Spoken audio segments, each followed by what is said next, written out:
Naging isang kakaibang impyerno ang mundong ito, puno ng mga halimaw na hindi kayang sugatan ng karaniwang armas. Ang tanging pag-asa ng sangkatauhan ay ang iilang may kakaibang kapangyarihan. Ang pinakamalakas sa kanila ay ang ating bida, si Kay, pero kahit siya ay hindi makapangyarihan sa lahat. At nang siya'y pagtaksila ng isang organisasyon at maipit kasama ang 12 dosenang halimaw, siya ay namatay. Mabuti na lamang at nabalik siya sa nakaraan bago pa ang pagtatapos ng mundo. Isinilang siyang muli bilang sanggol, dala ang kaalaman niya sa mga halimaw at ang kanyang pangunahing kapangyarihan, ang kakayahang sumipsip ng kapangyarihan at kakayahan ng mga halimaw na kanyang napapatay.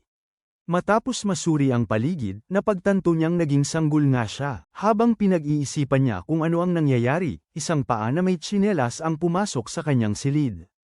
Agad na nag-alarma si Kay, umatras siya sa sulok ng kanyang kuna habang papalapit ang estrangherang tao. Iba't ibang kaisipan ang sumagi sa isip niya habang tinitignan kung sino ang taong ito at kung galing ba ito sa organisasyon. Pero pagkatapos ay yumuko ang babae na may mapagmahal na tingin sa mukha at binati siya bilang A-chan. Mukhang ang estrangherang babaeng ito ang kanyang ina. At napadaan lang siya para silipin siya nang malaman niyang gising na siya. Bumalik ang babae sa pagluluto nang makitang maayos na siya. At si Kay, na ngayon ay A-chan, ay sandaling tumingin-tingin sa paligid. Mukhang lahat ng bagay ay payapang at malinis, di gaya ng mundo na sanay siya.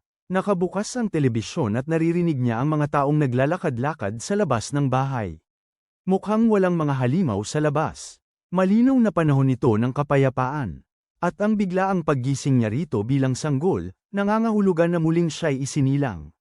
Nasa ibang mundo na siya kung saan hindi nangyari ang sakuna.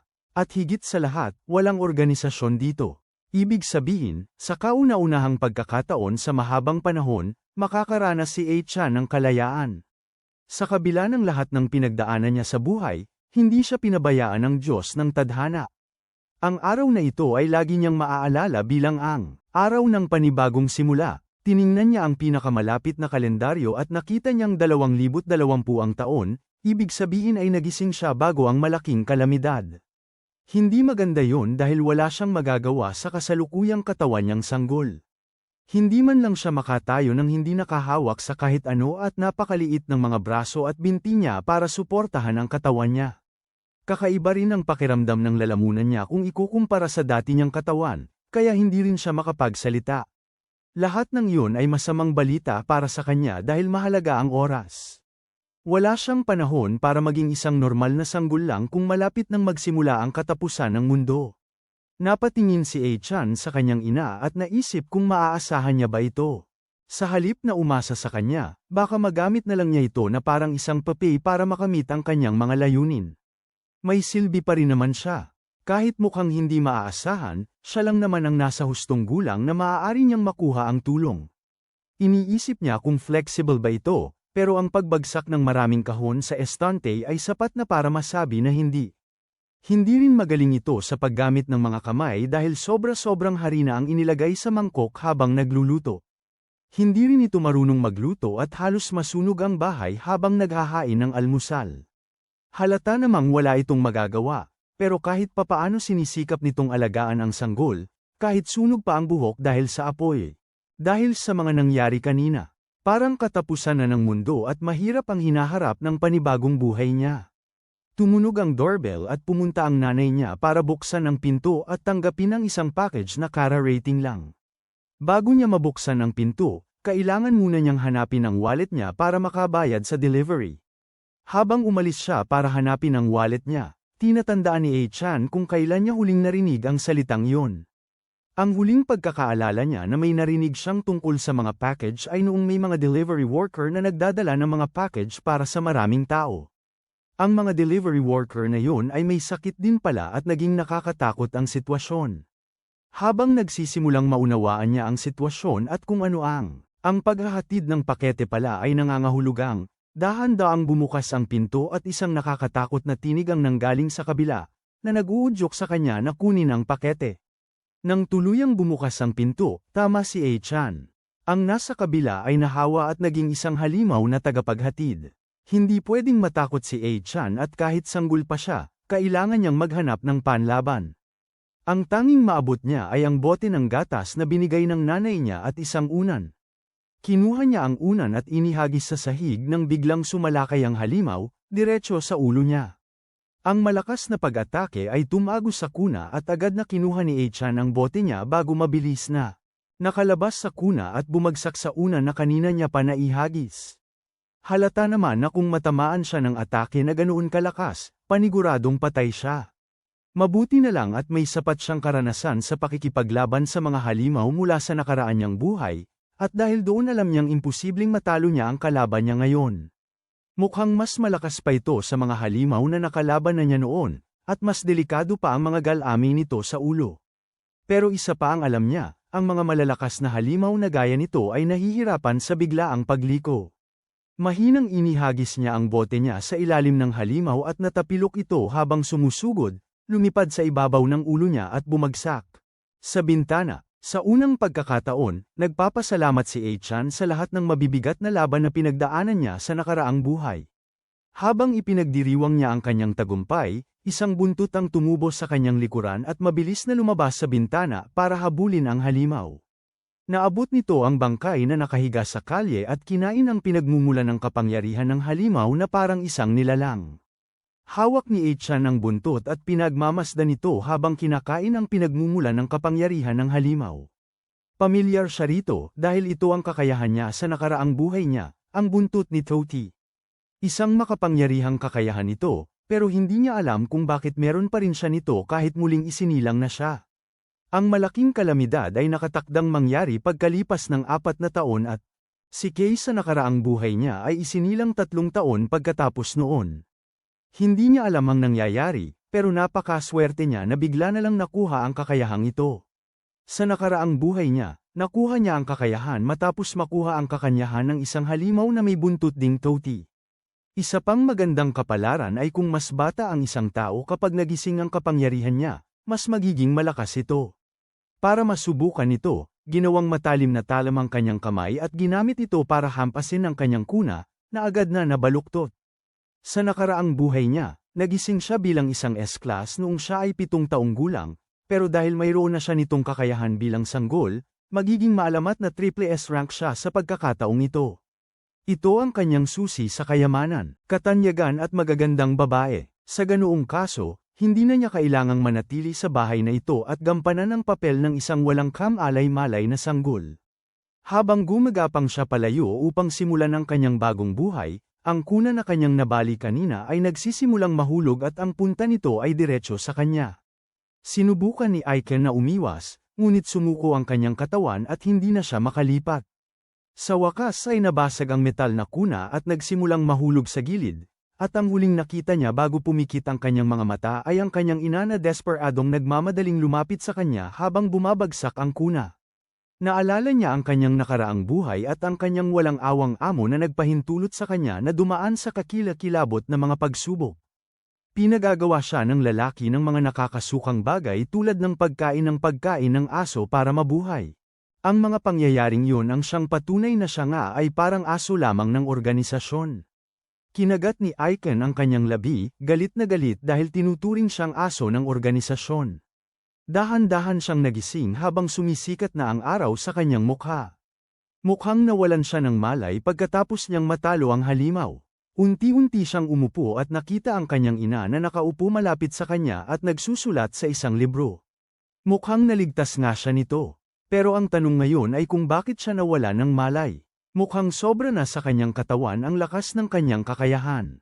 30 segundo lamang ang gamit niya rito at naubos na ang kanyang lakas at tuluyan na siyang walang kalaban-laban. Sa ngayon, kailangan niyang lumakas pa kung gusto niyang makontrol muli ang kanyang mga kapangyarihan. Habang iniisip niya yon, narinig niya ang pag-iyak ng kanyang ina. Tiningnan niya ang librong binabasa nito na puno ng sticky notes. Sa pahina, nakasulat ang tungkol sa kung paano niya muntik nang mawala ang kanyang kayamanan. Mukhang siya ang tinutukoy nito. Mayroon ding masakit na pasa sa likod nito, at mukhang dahil ito sa pagtatanggol sa kanya. Ang kanyang ina noong nakaraang buhay niya ay ipagbibili na lang sana siya sa organisasyon para sa madaling kita, ngunit ang babaeng ito ay nagsakripisyo ng sarili para protektahan siya. Inabot niya ang isa sa kanyang maliliit na kamay para aliwin ito, at nang maramdaman. Habang hinahawakan siya nito, niyakap niya ito ng mahigpit. Mukhang iba ang babaeng ito sa kanya, kaya naman nagpas siyang manatili muna siya. Gayunpaman, kulang pa rin ang oras, at magbabago na ang mundo sa wala pang isang linggo. Parating na ang susunod na halimaw, at kailangan niyang makalaban ng mahigit 30 segundo kung gusto niyang protektahan ang bagong tahanan nila. Sa labas ng apartment nila, nanginginig sa sakit ang isang naglilinis ng bintana habang may lumalabas na asul na likido sa kanyang mga mata, bibig, at ilong. Umaagos pababa ang asul na likido at napunta sa mga tubo, papunta sa isang tiyak na lugar. Habang nag-iisip si Achen kung ano ang susunod niyang gagawin, may inilapit ang kanyang ina. Sa kanya na nakabalot ng pulang kumot. Inalis niya ang kumot para ipakita ang aso na nasa kulungan para sa kanya. Nakuha niya ang aso sa kapitbahay nila para may kasama ito. Naalala ni Achen ang aso mula sa nakaraan niyang buhay. Isang mabangis na aso ito noon, at hindi niya akalaing makikita niya ulit ito sa buhay na ito. Bukod pa rito, napakalaki ng aso para maging kalaro ng sanggol. Gayunpaman, maaaring maging maganda ito para kay Achen. Medyo makulit ang nanay niya, pero mukhang may silbi rin pala minsan.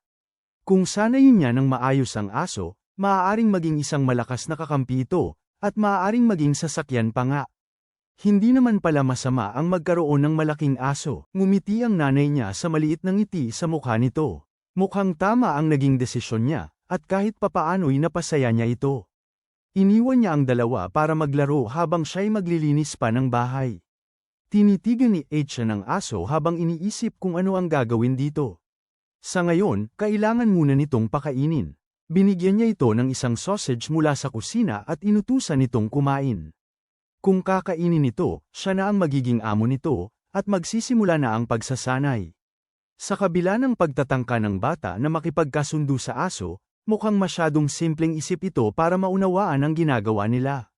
Habang yumuyuko ang aso para kunin ang sausage, sinipa ni Achen. Sa ulo niya, ipinakikita ang pagkakaiba ng kanilang kapangyarihan. Gayunpaman, kahit hindi naiintindihan ng aso ang sinasabi ng sanggol, hindi ibig sabihin na hahayaan nitong maapi siya. Sinuntok nito si Achen ng dalawang malalakas na paa sa mukha, kaya lumipad ang sanggol. Pagkatapos ay tinalikuran na nito ang aso para pakalmahang kainin ang saging nito, pero hindi sisuko si Achen. Tumalon si Achen para sugurin ang aso habang sumisigaw. Sinugod niya ang aso, at nagsagutan silang dalawa habang tumatawa ang nanay sa kanilang kalokohan. Mukhang naging magkaibigan na silang dalawa dahil habang nagluluto siya, napagtanto niyang naubusan na siya ng harina. Nang yumuko siya para hanapin ito, ngunit, isang asul na nilalang na parang putik ang sumulpot mula sa lababo at tumaas na nakatunghay sa nag-aaway na aso at sanggol. Diretso ang tangkang paglapit sa walang kamalay-malay na babae na abala pa rin sa paghahanap ng panibagong harina para sa lulutuin. Ang nilalang na parang putik ay umangat sa ere at tinungo ang ina ni Achen. Mabilis na kumilos ang aso at sumugod para sa nilalang bago pa ito makasakit sa ina nito. Nakarating ito sakto para itulak ang ina sa ilalim ng lababo bago pa man ito maatek ng putik. Buti na lang at hindi alam ng ina ang nangyayari habang naglalaban sa likuran niya ang putik at aso. Pinanunood ni Achen ang lahat ng ito nang walang pakialam ang mukha.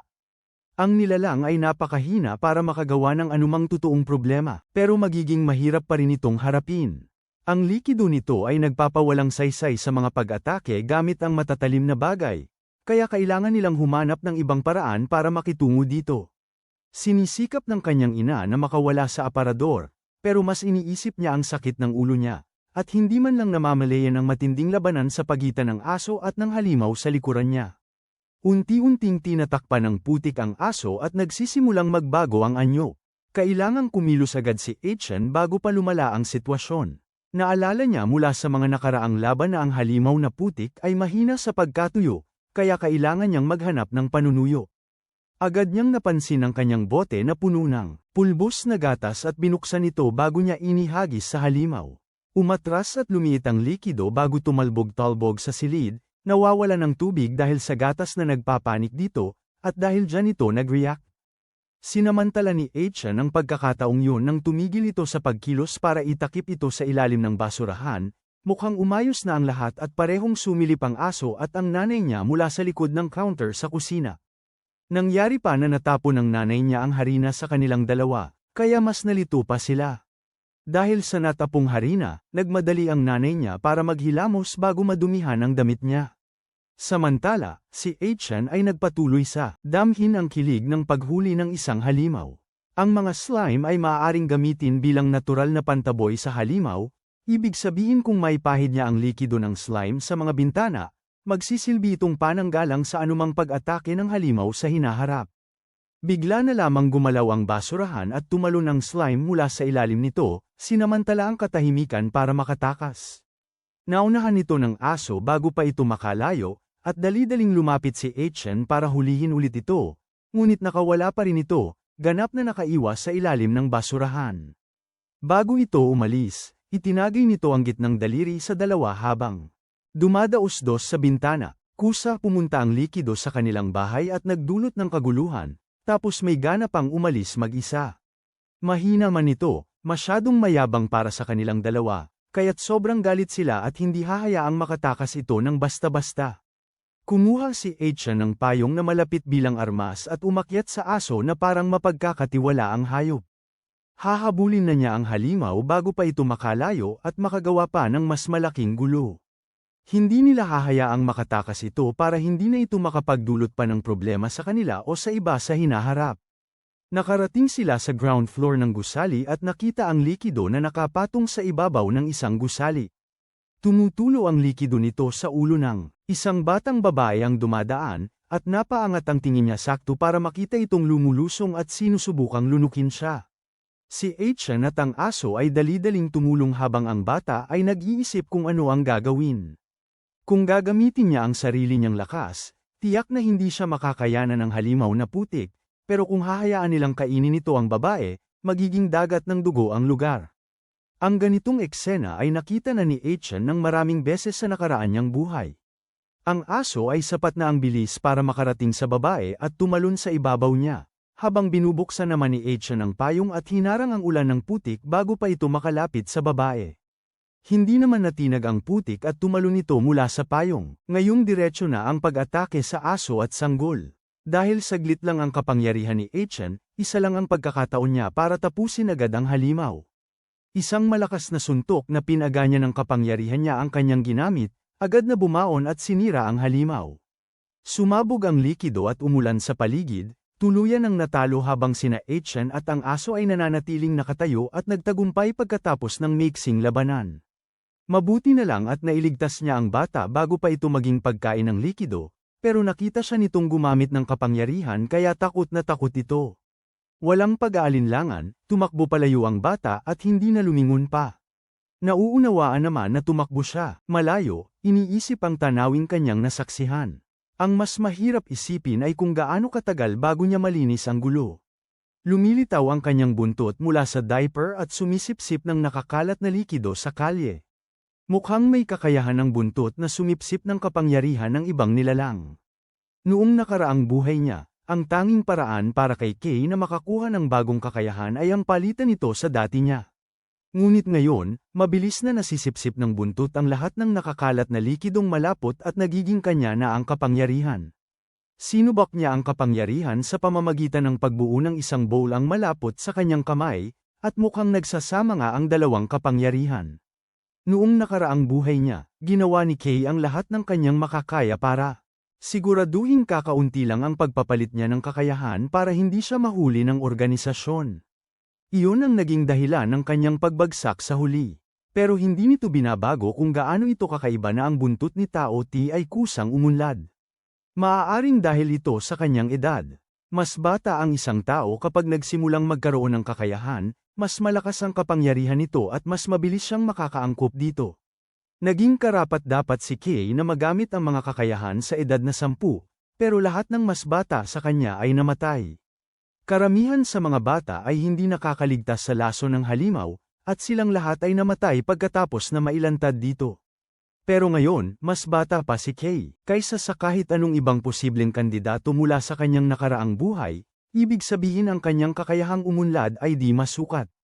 Habang iniisip niya kung paano gagawin ang mga bagay-bagay, dinala siya pauwi ng ligtas ng aso. Tumalon siya mula sa likod ng kanyang mapagkakatiwalaang hayop at ginamit ang kanyang bagong kapangyarihang maging putik upang tabunan ang lugar. Tinitiyak na walang mga halimaw ang lalapit pa sa kanyang tahanan. Ngunit ang paggawa lamang noon ay naubos na ang kanyang lakas at napapagod siya.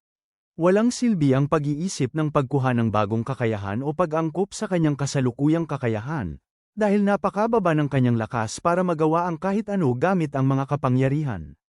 Gayunpaman, hindi na niya kailangang masyadong mag-alala sa posibleng kinabukasan, dahil hindi na dapat lalapit pa ang mga halimaw at guguluhin sila dahil sa kanyang slime barrier. Napaupo si A-chan sa sahig dahil sa pagod, at lumapit sa kanya ang aso na may nakakatakot na tingin sa mga mata. Mukhang panahon na nga para gumanti ang aso sa pang-iinsulto kanina. Ibinuhat siya ng aso sa pamamagitan ng kwelyo ng kanyang damit, at sandali niyang naisip na baka gawin siyang pagkain ng aso. Pagbalik sa apartment, lumabas ang nanay niya galing sa banyo, malinis na mula sa nabuhos na harina kanina. Pumunta siya sa sala para tingnan ang anak niya, at nakita niya itong yakap-yakap ang aso sa sahig. Mukhang nakayakap, pero si A-chan ay nagpupumiglas ng husto sa bigat ng aso na nasa ibabaw niya. Lumipas ang ilang oras, at nakalaya na ang sanggol mula sa kanyang malambot na pagkakaipit para simulan ang pagprotekta sa apartment. Nagawa niyang lagyan ng espesyal na likido ang mga bintana at ventilasyon, pati na rin ang mga tubo ng drainage. Ngayon kahit malaking sakuna ang tumama sa bahay, magiging ligtas sila ng sandali. Habang ginagawa yon, naunawaan na niya ang kasalukuyang kakayahan ng Tao Tai Tail. Mukhang kaya nitong mag-imbak ng 4 na kakayahan ng sabay, hindi tulad ng dati niyang buhay na kailangan pang palitan ang isa. Sa ngayon, magagamit niya ang Tao Tai Tail at ang kapangyarihan ng kanyang likido, pero mga kalahating minuto lang. Para makapaghanda sa isang malaking sakuna, kailangan niyang gumawa ng ibang mga bagay. Isa sa mga unang kailangan na kailangan ng isang nakaligtas sa panahon ng pagtatapos ng mundo ay ang mga supply. Ang pinakamalaking dahilan ng pagkamatay pagkatapos ng sakuna ay hindi man lang ang mga halimaw. Gutom ito dahil sa pagkasira ng sistema ng pagdadala ng mga gamit, na kalaunan ay humantong sa isang mapusok na paghahanap ng mga supply. Kung may makakapag-imbak ng maraming supply ng maaga at maiiwasan ang gulo, ang taong yun ay makakakuha pa nga ng mga tagasunod, at magkakaroon ng mga taong kakampi sa mga pinakamapanganib na bahagi ng sakuna. Kailangan ni A-chan na ihanda ito sa lalong madaling panahon, pero bilang isang sanggol, limitado ang kanyang magagawa. Siksikan sa mga supermarket, at sa huli, mapupuno ng mga halimaw ang mga lugar. Kung mahawan man lang ang isang tao, mabilis nakakalat ang sakit na walang pag-asang mapabagal. Sa kanyang pangangatawan ngayon, tiyak na hindi kayang hawakan ni A-chan ang isang malaking grupo mag-isa, pero konti rin ang mga lugar na pwede niyang pagkunan ng mga gamit ngayon. Habang iniisip niya ang ibang paraan para makakuha ng mga gamit sa hinaharap, tumunog ang telepono ng kanyang ina sa lamesa ng sala. Kinuha niya ito para tingnan kung sino at nakakita siya ng mga mensahe galing sa group chat ng kanilang landlord. Mabuti na lang at hindi nakalock ang telepono niya kaya madali niya itong mabuksan at makita ang nangyayari. Ang mga tao sa group chat ay nag-uusap tungkol sa isang kakaibang virus na kumakalat at kung paano nagiging halimaw ang mga taong nahahawaan. Halata na hindi pa nila alam ang kalubhaan ng paparating na kapahamakan, at si A-chan ay masaya pang bigyan sila ng kaunting paliwanag. Lihim siyang gumawa ng account at sumali sa usapan, ipinaalam sa mga tao ang paparating na malaking sakuna at kailangan nilang mag-imbak ng mga gamit bago magkagulo ang lahat.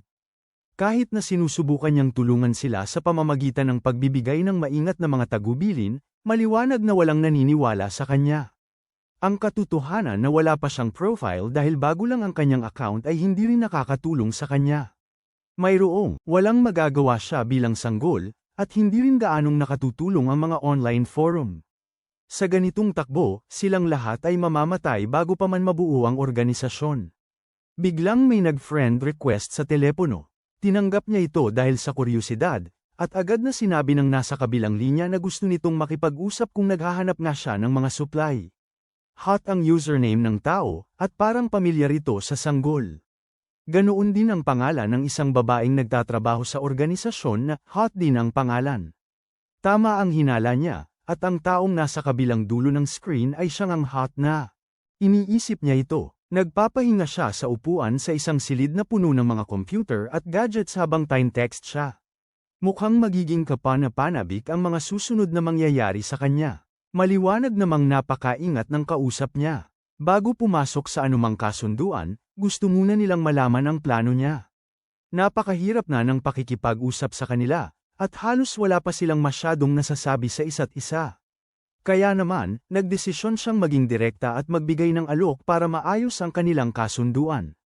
Inalok niya ang lahat ng kailangan nila, maging pagkain, tubig, pananggalang, o anumang iba pa. Ang tanging ipapataw niya lang na kapalit ay, anumang impormasyon na kailangan niya. 100,000,000 yen ang halaga. Pero kay Hot, problema rin ang transportasyon. Kaya inalok niya ang impormasyong kailangan niya kapalit ng 20% ng mga makokolekta niyang supply. Pareho ang tono ng boses niya at ang simal ang presyong 100,000,000 yen, parang angkop lang sa isang bata. Kung titignan ng maayos, imposibleng hindi si Hot na kilala niya sa organisasyon ang kausap niya. Ipinagpatuloy niya ang pakikipag-usap dito, tinanong niya ito ng direkta kung bakit dapat niyang pagkatiwalaan ang sasabihin nito. Bukod doon, tinanong din niya kung bakit dapat pa siyang pumayag sa negosasyon. Tinatanong siya ni Hot kung umaasa siyang maging kaaway siya imbes na kaalyado. Mas gusto niyang maging magkasundo sila kaysa magtalo o magduda sa isa't isa. Sumang-ayon ang sanggol at nagtanong kung saan ang lugar na pwedeng kunan ng mga gamit. Sinabi niya rito na nilagay niya ang impormasyon sa isang mailbox sa ibabang palapag ng apartment building kung saan siya nakatira. Hindi pa nabubuo ang organisasyon, ibig sabihin hindi pa siya ehekutibo nito. At sa kabila noon, mapanganib pa rin siyang babae na gumagamit ng impormasyon para manipulahin ang mga tao para sa kanyang sariling kapakanan. Kapag natukoy na niya ang kanyang target, gagamitin niya ang lahat ng alam niyang paraan para mapakinabangan ang tao ng lubusan. Imposible na gusto niyang makipagkasundo sa isang taong kakakilala pa lang niya. Plano niya lang siyang akitin sa isang patibong gamit ang impormasyon bilang pain. Pero ngayong pagkakataon, alam na ni A-chan ang kanyang mga plano, at siya ang gagawa ng paraan, hindi ang babae. Nagpahinga muna siya at natulog ng 2 oras. Nang magising siya, naibalik na ang lakas niya at handa na siyang kunin ang impormasyong kailangan niya. May mga security camera sa elevator at ayaw niyang madaling ma-reveal ang kanyang pagkatao. Kaya naman, sa hagdan na lang siya dumaan. Pagdating niya roon, napagtanto niyang may isang problema. Ang plano niya, sanggol pa lamang siya, at napakahirap para sa kanya ang umakyat sa hagdanan gamit ang kanyang kasalukuyang pangangatawan. Kung ganoon, kailangan niyang umasa sa kanyang malambot na kasama. Lumingon siya sa aso na natutulog sa sopa, alam niyang ang aso na yun lamang ang kanyang pag-asa para makarating sa mailbox na yun. Ginaysan ni A-chan ang aso sa pamamagitan ng paghawak at paghila sa buntot nito, ngunit hindi natuwa ang aso. Sinampal siya ng aso gamit ang buntot nito, dahilan para mapahiga ang bata at mapula ang pisngi. At akala pa ni A-chan na napaamo na niya ang hayop, pero mukhang hindi pa pala sila magkasundo.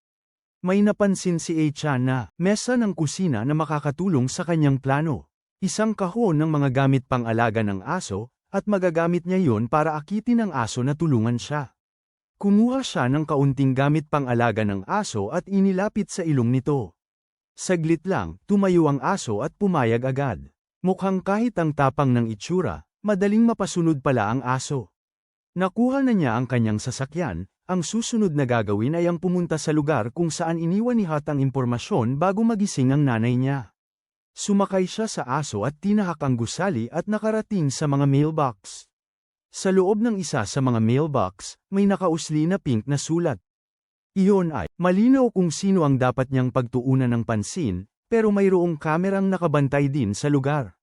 Halata na gustong gamitin ni Hot ang camera para kumpirmahin ang kanyang pagkatao. Kapag nangyari yon, agad na mabibili ang impormasyon niya at mawawala ang kanyang bentahe. Hindi basta-basta nakikipag-ugnayan si Hot sa taong hindi niya kilala, kaya kailangang mapanatili ni A-chan ang kanyang pagiging hindi kilala anuman ang mangyari. Sa ganoong kaso, kailangan lang niyang linlangin ito.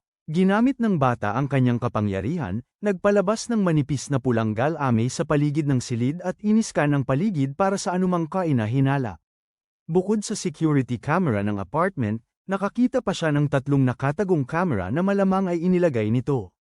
Halata na gustong-gusto niyang ibunyag ang kanyang pagkatao. Mainit na tawa sa kanyang silid ng computer, masayang naghihintay kung sino ang mabibiktima sa kanyang patibong ngayong araw. Ngunit, kahit walang lumalapit sa mailbox, nakatanggap siya ng kumpirmasyon mula sa kausap niya na nakuha na nito ang impormasyon.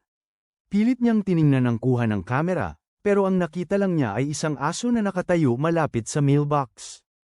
Hindi niya alam na nasa likod ng aso ang kanyang gustong makuha, palihim na binabasa ang sulat nang hindi niya napapansin. Nahanap nito ang bulag na parte ng kamera at ginamit ang kanyang malambing na kaibigan para maitago at mabasa ng palihim ang liham. Kinuha niya ang flyer sa mailbox at mabilis na umalis nang hindi nakikita. Nakaturo ang flyer sa isang clearance sale sa isang supermarket sa lugar na yun, at doon malamang ang kailangan niyang puntahan. Habang binabasa niya ang flyer, si Hot ay paulit-ulit na tumatawag sa kanya, hinihingi kung sino ba talaga siya. Kinukulit niya ito pabalik na sasabihin niya ang kanyang pagkatao kung bibigyan siya nito ng 100 milyong yen. Mas lalong nagalit si Hot dahil maliit ang tingin sa kanya ng taong ito, at gusto niyang pagsisihan nito ang ginawa. Inaaktibo niya ang isang sistema ng pagmamanman gamit ang mga spider na nakatago sa isang kanal. At inuutos nitong i-scan ang buong gusali. Ang gamit na hugis gagamba ay may kamera, at dust-proof, waterproof, at matibay sa temperatura, magnet, mabilis na bilis, at electric shock. Ang gagamba ay umaakyat patungo kina A-chan at sa aso, pero agad itong naapakan ng isang pares ng malambot na tsinelas na bumababa sa hagdanan sa likuran nila. Napasigaw si Hot dahil sa sakit nang masira ang kanyang 30 milyon dolyares na robot sa loob lang ng ilang segundo. Ang taong responsable sa pagkasira nito ay ang kanyang ina, na bumaba para hanapin sila dahil matagal na silang hindi nakikita. Umiiyak si Hot dahil sa pagkawala ng kanyang gamit na hugis gagamba, pero buti na lang mukhang gumagana pa ang audio function. Gumagana ang mga gamit, may naririnig siyang boses ng babae sa kabilang linya, at sa kanya napagtanto na gumagana rin ang pagtawag, ibig sabihin ay naririnig din nila siya. Kinuha niya ang mikropono at sinubukang takutin ang nasa kabilang linya, binabalaan silang hindi pa sila nananalo dahil lang sa naipit nila ang gagamba niya. Ngayon na narinig na niya ang boses nila, maipapakalat na niya ang lahat ng mensahe nila at ang madilim nilang nakaraan sa internet. Patuloy niya silang inaasar, pero hindi sumasagot ang nasa kabilang linya. Sa halip, patuloy silang nakikipag-usap sa iba, nagkomento kung gaano ganang suot nito at baka magkasakit ito. Doon napagtanto ni Hot na ang tao sa ang kabilang dulo ay hindi siya naririnig, at siya ay nakikipag-usap sa sarili buong oras. Bukod pa doon, matapos ang kaunting pagsasaliksik, kahit na may malawak siyang network at koneksyon, parang hindi niya mahanap kung sino ang nasa kabilang linya. Sino man yun, lubos silang nakatago, at wala siyang ideya. Samantala, si A-chan ay nakauwi na sa apartment gamit ang sasakyan ng kanyang ina. Sinaway siya nito dahil sa pag-alis ng mag-isa at sinabi kung gaano ito kadelikado.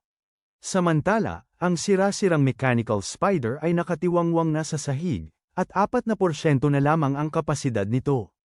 Si Hot naman ay muling nakipag-ugnayan kay A-chan at sinabi sa bata na libre na niya ibibigay ang impormasyon pati na ang mga gamit. Mukhang sumuko na siya, at halos nakakadismaya kung gaano kadali siyang sumuko sa kabila ng lahat ng kaguluhang ginawa niya. Pagbalik nila sa apartment, nakakapagtaka namang hindi na napag-alitan si A-chan dahil sa pagtakas niya mula sa apartment. Iniisip ng nanay niya na kusang bumukas ang pinto dahil sa aso, at gumapang na lang palabas ang sanggol habang antok na antok pa. Dahil doon, hindi niya magagamit ang aso sa loob ng ilang panahon, at ikinulong ito para maiwasan ang mga ganitong pangyayari. Ayon kay Hot, magbubukas daw malapit na ang isang malaking supermarket kaya may ibibigay siyang mga gamit na ninakaw niya sa iba. Para kay Hot, ang paggawa nun ng kusang loob, napakaheneroso niya sa kabila ng lahat. Kung mangangalap siya ng mga gamit, kailangan niya itong gawin ng mas maaga kaysa mamaya. Pero una, kailangan niyang makaisip ng paraan para makapunta sa supermarket. Iniwan niya ang flyer sa mesa para makita ng nanay niya, pero hindi man lang ito napansin. Walang paraan para sabihin niya ng diretso sa nanay niya ang tungkol sa katapusan ng mundo, pero kailangan niyang gumawa ng paraan. Habang nag-iisip siya kung ano ang gagawin, narinig niya ang nanay niya na nagsasabi na 5 na lang na araw ang natitirang gatas. Magandang pagkakataon ito, at magagamit niya ito sa kanyang kalamangan. Binagsak niya ang baso ng gatas sa mesa, at saka nagkunwari na mahimbing pa rin ang tulog nang silipin siya nito dahil sa ingay. Nang linisin na niya ang natapong gatas, napansin na niya sa wakas ang flyer ng supermarket sa mesa. Kinuha niya ito at nagsimulang pag-isipan kung pupunta siya roon, at lahat ay ayon sa plano ni Etienne. Dumating na nga ang araw ng biyahe sa bodega at inayos niya ang sanggol ng pink na damit, sa labis na pagkadismaya nito. Habang wala sila, ang aso ay naiwan sa bahay na may sapat na pagkain. Nakarating sila sa supermarket, pero bago pa siya makapasok, isang gwardya ang dali-daling lumapit para tanungin siya kung ano ang ginagawa niya sa lugar na iyon. Sinabi nito sa kanya na may kumakalat na nakahahawang sakit at dapat sana'y manatili ang mga tao sa kani-kanilang mga tahanan.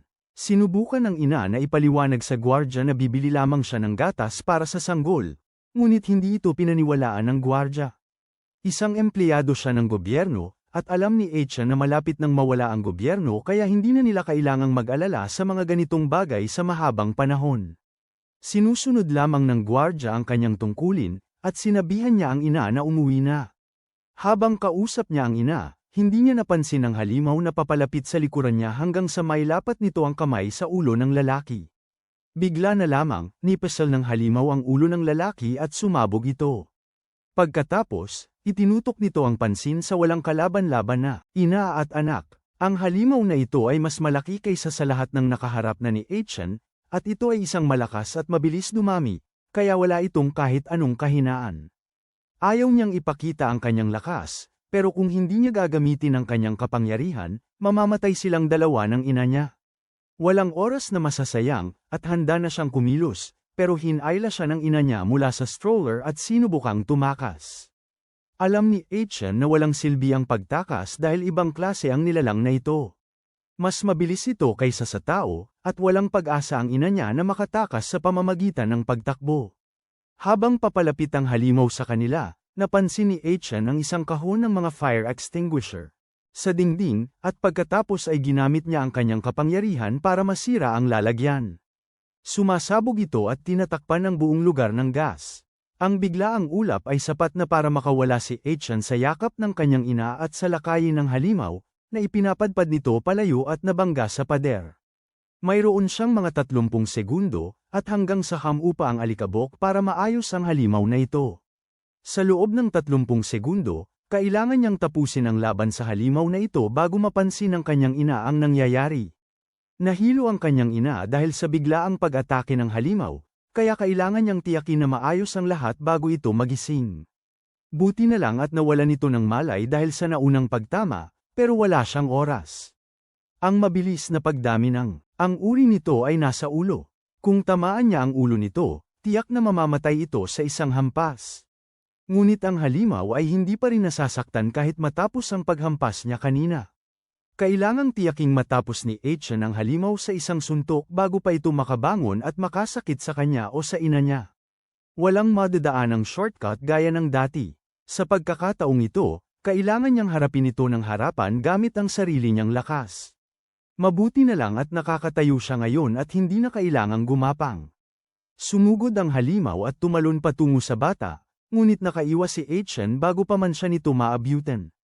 Ginamit niya ang kanyang kakayahan upang hatiin ang halimaw gamit ang manipis na mga hibla ng kanyang kakayahang parang tuta. Hindi niya natanggal ang halimaw, pero nakapagduguman lang niya ito pagkatapos ng malakas na pag-atake. Hindi maganda ang itsura ng mga bagay-bagay ngayon, pero sigurado si Etienne na siya ang mananalo. Sumugod ulit siya para atakihin ang halimaw, tiwala na ngayong kayang makipagsabayan. Dahil sa maliit niyang katawan, madali niyang naiilagan ang karamihan sa mga pag-atake nito at ginamit ang tali mula sa kanyang kakayahang parang tuta para umikot sa katawan ng halimaw at atali ito. Pagkatalon niya, hinayla niya ang tali, at muli itong naputol agad. Mukhang nasa kanya na ang bentaha, pero kailangan pa niyang tamaan ang ulo ng halimaw para matalo ito. Buti na lang at dahil sa laki ng katawan nito, nahihirapan itong maghanap ng tamang anggulo para sa mabilis na gumagalaw na sanggol. Hindi rin ito magagamit ang buong lakas dahil sa sobrang bilis ng pag-iwas nito. Para sa halimaw, para itong humahabol ng daga. Malapit nang maunahan at mataluhin ni Etienne ang halimaw, lubos na napapagod ito hanggang sa halos hindi na ito makagalaw. Ito ay dahil sa karanasan niya sa mga laban noong nakaraan hanggang ngayon. Dahil sa paulit-ulit na pag-atake ng sanggol, lubhang hamina na ang halimaw at isa pang pagtama ay sapat na para mapabagsak ito. Hindi naman siya dapat masyadong maging kampante. At kahit na lubhang napahina na ang halimaw dahil sa paulit-ulit na pag-atake, ginamit nito ang lahat ng lakas para pumitas ng isang tinik sa likod nito at ihagis iyon sa sanggol ng may napakalakas na puwersa. Mabilis si Achen para umiwas sa pag-atake, pero natusok pa rin siya nito ng malalim sa noo. Tumalon siya palayo, lumikha ng malaking distansya sa pagitan nila ng halimaw bago pa ito makapaghagis ulit. Kung magpapatuloy ito sa ganitong pag-atake, wala nang pag-asa ang sanggol na makalapit para tapusin ito. Sa ngayon, kailangan niyang mag-isip ng ibang estratehiya gaya ng isang sorpresa, o kaya naman ay kailangan niyang humanap ng paraan para maaga ang atensyon nito. Wala na ring oras, at malapit na niyang maramdaman ang epekto ng paggamit ng buong lakas ng kanyang kapangyarihan. Sa ngayon, kailangan na niyang tumakbo at ilayo ang kanyang ina bago pa ito mapahamak. Habang nag-iisip pa siya ng gagawin, napansin niyang ang kanyang ina ay tulalang nakatingin sa baba. Mukhang mas mabilis pa sa inaasahan niyang naubos ang oras niya, at ngayon ay nagising na ito at desperadong hinahanap siya. Habang hinahanap siya nito, napaharap ito sa halimaw at nanlaki ang mga mata sa gulat. Imbes na tumakbo, naghanap ito ng kung ano sa bulsa, at si Achen ay desperadong sumigaw para sa kanyang ina. Tumakas dahil alam niyang hindi niya kayang labanan ang halimaw mag-isa. Pero bilang ina ng protagonista, tiyak na may mga paraan siya. Mula sa bulsa niya, may kinuha siyang baril na pampamanhid at pinaputukan ang halimaw, na electroshock ito at natigilan. Medyo kakaiba man ang paraan, ito ang eksaktong pagkakataon na hinihintay ng bata. Tumalon si Achen mula sa gusali patungo sa kalye sa ibaba, nang bumangon ang halimaw at sumipa sa ina niya, dahilan para mapa-atres ito. Habang nahuhulog ang ina sa sahig, at sadyang iniwas ang tingin sa halimaw, bumaba si Achen mula sa itaas na may malakas na pag-atake, balak na. Tinatapo na ang basura para sa panghuli. Nakatingala ang halimaw nang makita ang sanggol na may napakalaking enerhiya sa binti nitong bumabagsak ng mabilis. Tumama ang pag-atake sa ulo ng halimaw, agad itong nabasag at namatay. Nakahiga pa rin ang ina nito, walang malay, habang papalapit ang sanggol upang tingnan ang kalagayan niya. Kahit hindi pa gaanong gusto ng sanggol ang ina, mas mapanganib sana para sa kanya kung wala ito at hindi siya pinuprotektahan. Hindi lang siya sinubukang iligtas sa kabila ng panganib, isinapanganib din ito ang buhay para sa kanya. Marami pa siyang dapat na pagsasanay bago maging kapaki-pakinabang sa siya, pero mukhang kaya naman niyang magtiwala sa kanya.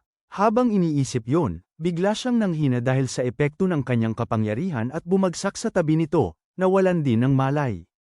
Pagkagising niya makalipas ang ilang oras, may benda na ang ulo niya, at may isang estrangherong lalaki na may kakaibang pulang mga mata ang nagpapalit ng diaper niya. Hindi kilala ni Achen ang estranghero, at ang una niyang depensa ay ang umihirito para takutin. Dali-daling humingi ng paumanhin ang kanyang ina, umaasang hindi magagalit ang estranghero.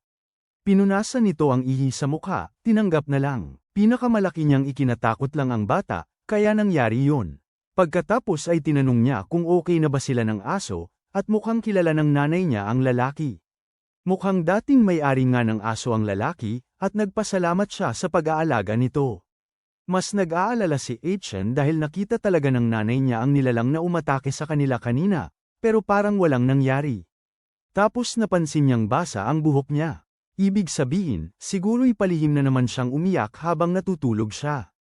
Sinabi ng lalaki na lalabas sila para bumili ng mga gamit at inanyayahan siyang sumama. Napukaw iyon ng pansin ni Achen, habang napagtanto niyang ang pag-iimbak ng mga gamit at ang pagbili ng lahat ng ito sa tulong ng ibang tao ay hindi naman pala masamang desisyon. Bago siya sumama sa kanila, kailangan pa niyang kunin ang kristal na pangunahing bahagi mula sa nilupig niyang halimaw. Tumalon siya mula sa kanyang stroller at nagmadaling pumunta sa labi ng halimaw. Nang magamit na niya ang kanyang buntot na parang palaka para makuha ito, agad niyang nakuha ang kapangyarihan ng halimaw. Sa pagkakataong ito, tila isang kakayahang tumigas ito, at naka-fuse na ito sa kanyang daluyan ng dugo. Hindi naman ito masamang kakayahan, at magagamit na niya ang kanyang buntot na parang isang uri ng panangga. Pero bago siya gumapang pabalik sa kanyang stroller, napansin niya ang kakaibang lalaki kanina na may kausap sa telepono. Nakausap siya, kasama ng isang tao, at mukhang pinag-uusapan nila kung paano kapalya sa kanila ang lalaki at ang ina nito. Ibinunyag din niya na ang dahilan kung bakit niya sila pareho isinasama ay dahil sa emergency, magagamit sila bilang panangga at may maitutulong kahit papaano. Baliw talaga ang lalaki, at halata ang masamang intensyon niya. Sabi niya sa kausap niya sa telepono na kumuha na lang ng ibang sasakyan at magdala pa ng maraming gamit.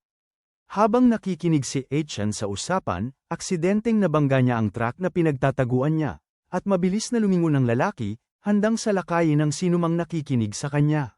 Lumapit sa kanya ang lalaki, pero halatang inaasahan niyang makikita niya. Isang taong nagbabanta, ngunit nakakita ng isang sanggol kaya nabawasan ang pag-aalala niya. Hinimas ng lalaki ang ulo ni Etienne at tinanong kung paano ito napunta roon. Pagkatapos ay bumalik siya sa pagtawag at sinabi sa kausap sa telepono na narinig ng sanggol ang usapan nila, pero hindi na lang niya ito pinansin dahil sanggol pa naman ito. Bukod pa doon, dahil sanggol lang si Etienne, hindi na magiging problema ang pagsakta nito. Yumuko si Etienne na nag-aalala matapos maunawaan na baliw ang lalaki. Sumakay silang lahat sa kotse at inayos ng nanay niya ang upuan ni Etienne sa likod. Pagkatapos ay naghanda na sila, ang lalaki at 3 iba pang tao sa sasakyan.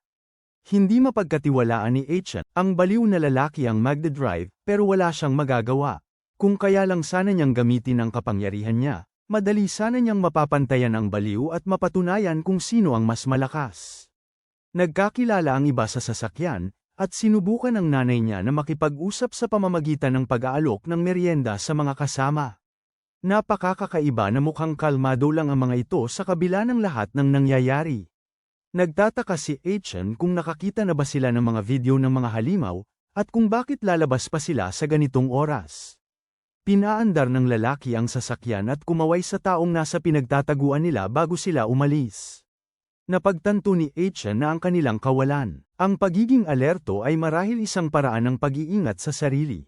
Kahit naman nakakakita sila ng mga halimaw o bangkay, hindi naman ibig sabihin na katapusan na ng mundo. Ang magagawa lang nila ay magpanggap na normal at itago ang takot. Habang patuloy silang nagmamaneho sa bayan, si Ms. Ling ay naglabas ng isang kahon ng mga sandwich para sa lahat ng nasa sasakyan. Ang mga taong nasa sasakyan ay pawang mga residente ng apartment building na tinutuluyan ni Etienne at ng kanyang ina. Nariyan ang kanyang ina na si Ling Yingyu, residente ng Silid 502. Tapos si Deng Ko, residente ng Silid 103. At panghuli si Ryo Kaisen, residente ng Silid 104. Patuloy na nag-aalok ang kanyang ina ng merienda sa mga kasama nila sa sasakyan habang papunta sila sa supermarket. Tinatanong ni Ryo Kaisen ang ina kung paano nito napaglalabanan ang pag-aalaga ng anak mag-isa gayong napakahirap nito. Bata pa naman ito at maganda, at mukhang hindi rin naman nagtatrabaho. Delikado rin namang lumabas na may anak. Naisip din sana ng ina niyang iwan si Etienne sa bahay, pero napansin niyang nagiging makulit si Etienne kapag naiwang mag-isa. Kaya isinama na niya ito matapos pag-isipan ng mabuti. Parang sinasabi ni Etienne sa ina na tumigil na sa pagsasalita habang napabuntong hininga ito dahil sa mga nangyari dahil sa kanya. Ang bata sa nakalipas na mga araw. Isa sa mga lalaki sa unahan ay si Chin Minoru ng kwarto 504. Komento ng driver na kapakipakinabang siling sa pakikipaglaban, lalo na't nagawa niyang maipasuko ang isang malaking halimaw gamit ang kanyang taser gun. Dinala rin nila ang aso sa truck na nakasunod sa kanila, kaya may dagdag silang kakampi kung sakaling may mangyari. Hindi maalala ng ina ni Etienne ang nangyari at hindi niya alam na ang kanyang anak ang gumawa ng lahat. Habang patuloy silang nagmamaneho sa bayan, napagtanto ng driver na may mali. Dapat sana'y mas maraming halimaw sa paligid, pero nakakagulat na wala. Bigla niyang napansin ang isang taong tumatakbo sa kalsada, malinaw na. Naghahanap ng tulong. Habang tumatakbo siya sa kalsada, naghahanap ng matataguan, biglang bumukas ang pader ng isang malapit na gusali at may kamay na umabot sa kanya. Pagkatapos ay bigla siyang sinugod ng maraming halimaw ng sabay-sabay. Sinabi ng driver na kumapit ng mahigpit habang sinisikap niyang ilikha ang sasakyan para maiwasan ang banggaan sa mga halimaw at sa babae. Parehong umiwas ang kotse at truck para hindi makasagasa sa mga halimaw, at nagtagumpay silang makalampas ng ligtas. Malakas na tumahol ang aso sa likod habang pinapalibutan ng mga halimaw ang babae at hinayla siya sa lupa. Humingi siya ng tulong habang dinadaganan at sinasalakay siya ng mga halimaw. Napakaabala talaga ng araw na ito simula pa ng si Achen at ang kanyang ina. Umalis sila ng bahay, napalilibutan sila ng mga halimaw, at nag-isip sandali si Achen para suriin ang sitwasyon. Lahat ng mga halimaw na may ulo ng insekto na nakapalibot sa sasakyan ay may mga marka ng tibo sa leeg. Ang kumokontrol sa lahat ng halimaw ay isang uri siguro ng cyborg. Ang mga halimaw na taga-kontrol ay mga parasitikong uri ng halimaw, at may kakayahan silang gawing cyborg ang mga tao. Hindi gaanong malakas ang bawat isa sa kanila, pero pag marami na sila, iba na ang usapan. At hanggat gumagala ang taga-kontrol, patuloy lang ang pagdami ng mga cyborg na halimaw. Ang pinakamagandang gawin nila ay maghanap ng paraan para makatakas, agad-agad. Ang iba pang mga halimaw na insekto na hindi nakadagan sa babae kanina ay papalapit na sa sasakyan para salakayin ang mga nasa loob. Masyadong malapit na sila para sa gusto ng driver, at sa loob ng ilang segundo, isa sa mga halimaw ang nakabasag sa windshield. Tumingin si Achen sa paligid at alam niyang posible pa silang makaligtas, pero kailangan niyang mapaalis agad ang mga ito bago pa sila lumaki ng husto. Sa kasamaang palad, 30 segundo lang ang kaya niyang gamitin ang kapangyarihan niya, at kung gugugulin niya lahat ito rito, tapos na ang lahat. Tiningnan niya ang mga pasahero sa sasakyan at tinanong ang sarili kung may kaya bang lumaban sa kanila. Si Ryu ay desperadong sumisilip sa labas ng sasakyan sa babaeng pinagmamalupitan at sinasaktan ng mga halimaw. Umiiyak ito at nagmamakaawang huwag nang sayangin ang oras at iligtas siya. Agad na nainis si Achen dahil napagtanto niyang magiging pabigat ito sa kanila. Imbes na maghanap ng paraan para matulungan ang lahat, umiiyak lang ito at nagpapakita ng kahinaan. Mas mabuting iwan na lang siya dahil wala naman siyang maitutulong sa pakikipaglaban. Sinabi ni Shin Minoru na hindi na nila dapat iligtas ang babae. Mayroon na siyang sugat na gaya ng sa mga halimaw sa leeg, ibig sabihin ay malamang wala na siyang pag-asa. Matalas nga ang paningin ni Shin Minoru, pero marahil ay masyadong matanda na siya para maging kapaki-pakinabang sa labanan, pero baka sakaling sapat na ang lakas niya para magdala ng mga gamit. Tanong ng driver kung susugod na ba sila, pero kung susugod nga, dapat munang mauna ang mga halimaw bago sila lahat mapahamak. Ayaw ni Achen sa ideyang yun dahil parang sinasadya nitong ipahamak silang lahat. Hindi sila pwedeng umasa sa lalaki kapag talagang kailangan na. Ganoon din malamang ang taong nagmamaneho sa truck na nasa likuran nila. Kumuha si Denko ng matigas na bagay mula sa loob ng sasakyan at inanunsyo na tutulong siya sa abot ng kanyang makakaya. Mukhang mahina siya, pero baka isa rin siyang taong. Biglang nagwawala ng walang anumang pasimuno. Sinusubukan niyang sabihin na hindi siya natatakot, pero halatang hindi siya maasahan. Mukhang wala nga talagang makakalaban sa mga halimaw na nakapalibot sa kanila sa sasakyan. Inabot ng nanay niya sa bag niya ang baril na gamit niya kanina. Nang marinig ni Den na lalabas ang nanay niya dala ang baril, nagdesisyon siyang hindi na siya sasama. Habang nag-uusap sila, may matulis na bagay na biglang tumagos sa sasakyan, tinamaan si Den sa dibdib. Tapos bigla siyang naitapon palabas ng sasakyan na parang manika. Pagkatapos, may matutulis na kukuwang kumapit sa gilid ng sasakyan at isang ibang uri ng insektong halimaw ang ipinakita ang nakakatakot nitong. Sumakay sa sasakyan at agad na sinugod si Ryu, na agad namang ikinasawi nito. Mukhang ito ang pangunahing katawan ng lahat ng cyborg. Nakatago pala ito at naghihintay ng tamang pagkakataon. Dahil walang maasahan sa sasakyan, mukhang ang sanggol ang kailangang umaksyon. Subalit bago pa man ito makatayo, isang matulis na pang-iwas ang dumiretso sa ina nito. Hindi na niya ito naagapan, pero imbes na ang ina niya ang tamaan, ang una ng sasakyan ang natusok nito. Napatingin sila sa harapan ng sasakyan at nakita si Shin Minoru na siyang pumipigil sa halimaw. Natanto ni Shin Minoru na ang taong ito ang pinuno ng lahat ng halimaw. Lumingon ang halimaw at susugod sana sa kanya, pero nahawakan niya ang pangsuntok nito at nabali. Maliwanag na kakaiba ang lalaking ito dahil natalo niya ang pinuno ng lahat ng halimaw gamit lang ang kanyang mga kamay. Umagang ang halimaw habang sinasaksak ang sarili nitong pangsuntok sa leeg. Nang hamina na ang pag-agaw ng halimaw, ito ay namatay, at inihagis ni Shin Minoru ang bangkay nito sa kalye. Habang pinupunasan ang dugo sa mukha, nagreklamo siya kung gaano na siya katanda. Samantala, manghang-mangha si Ai-chan habang napagtanto niyang napakabisang kalaban pala ng matandang lalaki. Pero napagtanto rin niyang hindi pa tapos ang laban. May pangalawang yugto pa ang halimaw na nakahiga at hindi pa sila pwedeng magpahinga. Hindi alam ni Ai-chan kung sino ang matandang lalaki, pero hindi sapat ang pagtutok sa puso para patayin ang halimaw. Gaya ng inaasahan niya, muling bumangon ang halimaw at halatang aatake na naman. Wala siyang boses para magsalita, kaya isang paraan lang ang natitira para makapagbabala sa matanda bago lumala ang sitwasyon. Sumigaw siya ng pagkalakas-lakas, dahilan para mapalingon ang matanda at makaiwas sa isang biglaang pag-atake ng insektong halimaw. Nakita na ito ng matanda noon pa mang siya ay nasa ang espesyal na dibisyon ng combat. Agad niyang napagtanto na hindi mamamatay ang halimaw sa saksak sa puso. Kaya pala ang lalaki ay tila napakalakas.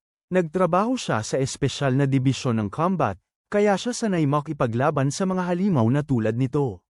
Tumalon ang lalaki palabas ng sasakyan para sugpuin ang halimaw. Mukhang hindi ito basta-basta mamamatay sa simpleng paraan, kaya napagpasyahan ni Shin Minoru na sa pagkakataong ito, ibibigay niya ang lahat ng lakas niya para tuluyang maipasuko ang halimaw. Hinawakan niya ang ulo ng halimaw at sinipa ito sa mukha gamit ang tuhod, dahilan para mabasag agad ang bungo. Sa kaunting pakikipaglaban pa lang na ginagawa niya, halata ng mahusay at sanay na siya sa pakikipaglaban. Kaalaman, at ang pagpapasya niyang ituon ng pansin sa matanda ay napakabilis. Dapat sana'y mas naunawaan niya agad na ang matanda ay galing sa militar, at may kakaibang kasanayan na higit sa iba sa sasakyan. Noong nakaraan niyang buhay, noong siya'y tuta pa ng organisasyon, kahit na wala na ang militar nang magsimula siya, nakarinig siya ng mga usap-usapan na pagkatapos gumuho ng gobyerno, ang militar ang naging pinakamalaking puwersa na lumalaban sa mga halimaw.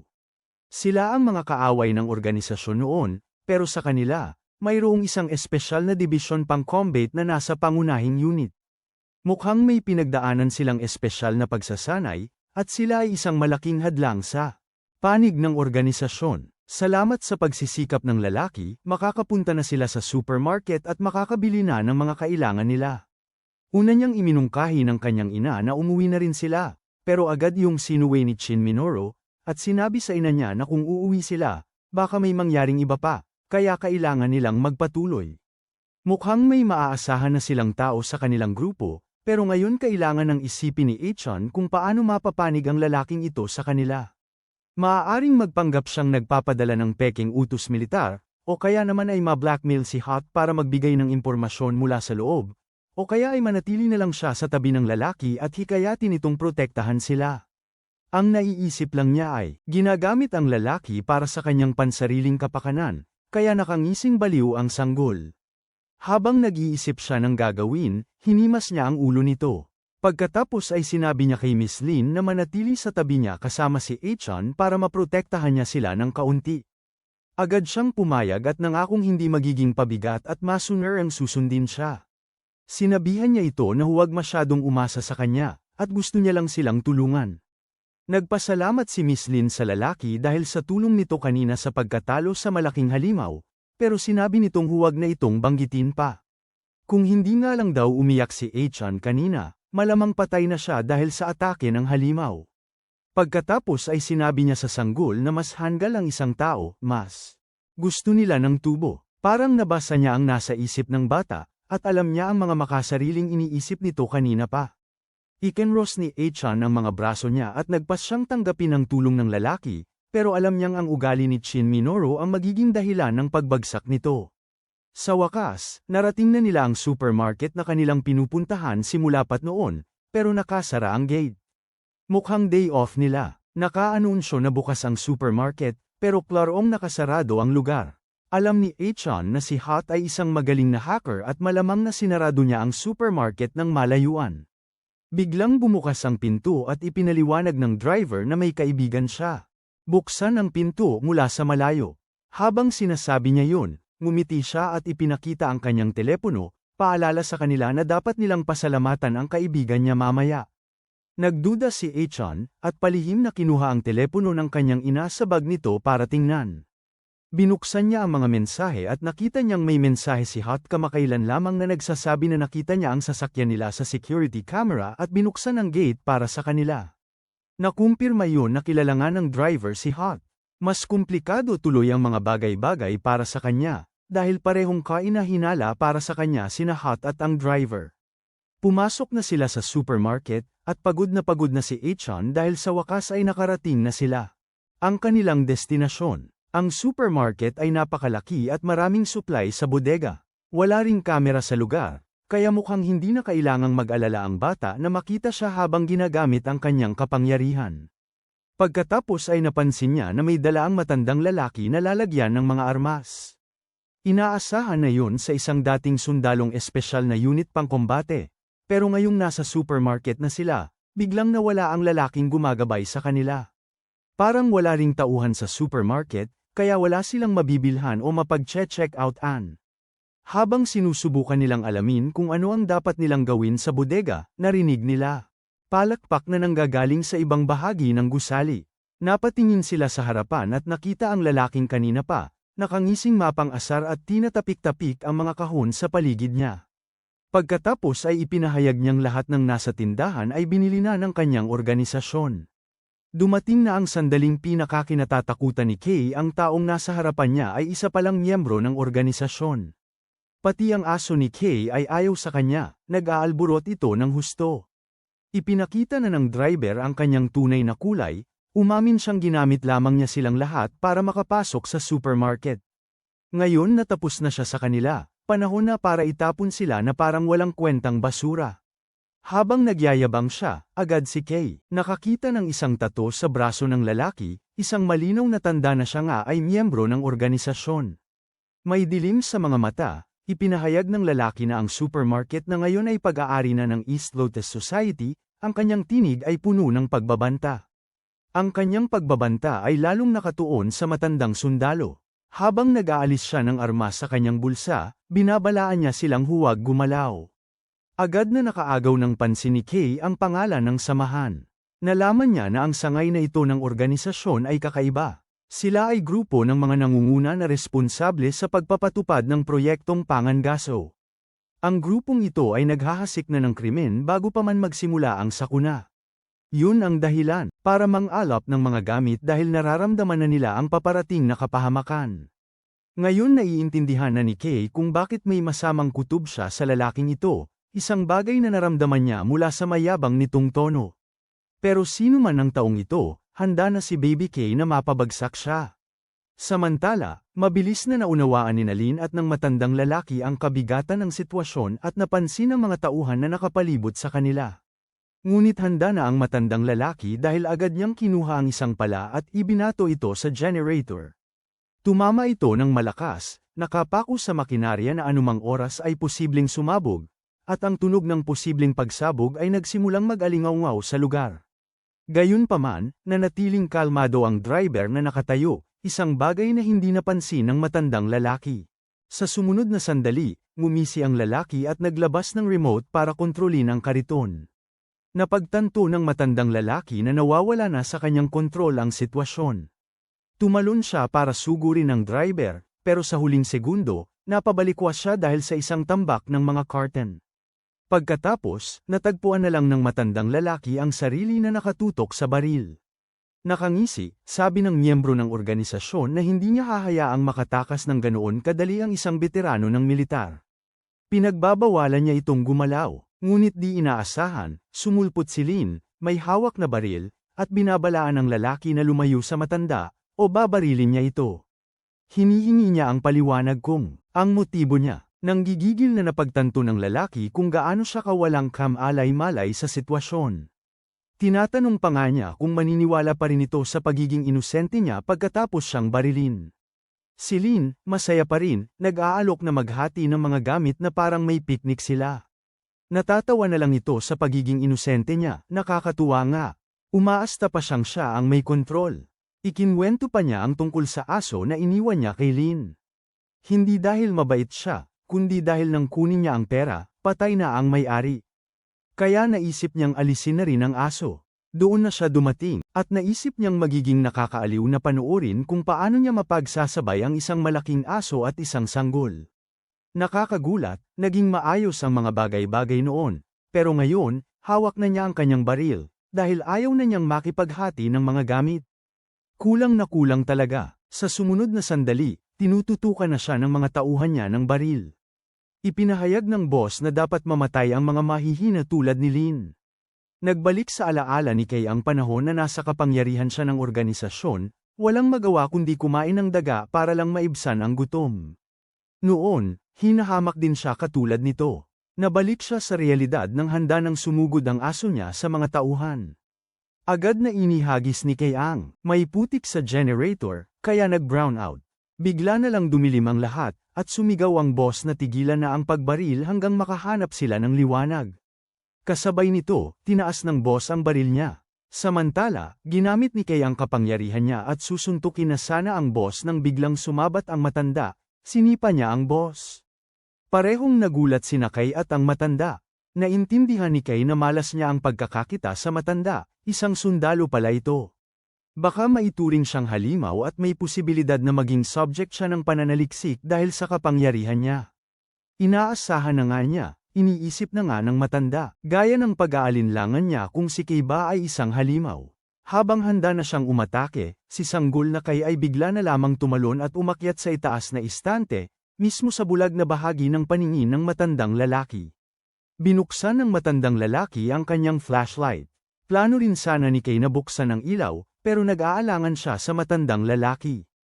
Umiling siya, napagtanto na wala na siyang magagawa kundi unahang sugpuin ang matandang lalaki.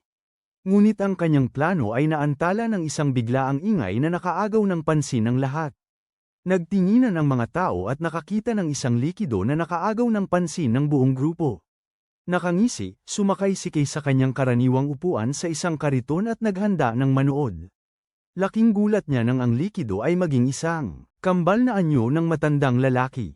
Sinalakay siya nito, at di nagtagal ay naglalaban na ang lahat laban sa kanilang mga sarili nilang kopya.